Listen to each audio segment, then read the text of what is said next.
जिंदगी यार कुछ भी नहीं, तेरी मेरी कहानी है।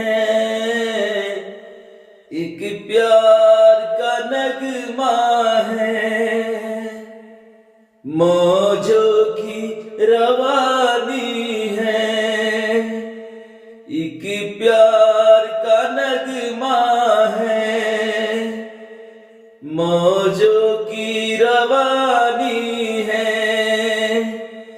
जिंदगी यार कुछ भी नहीं, तेरी मेरी कहानी है।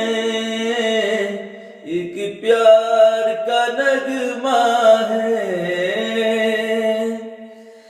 Happy birthday to you Nishant बाबू। और आप काफी आगे बढ़े, अपने घर परिवार गांव समाज सबका नाम रोशन करें।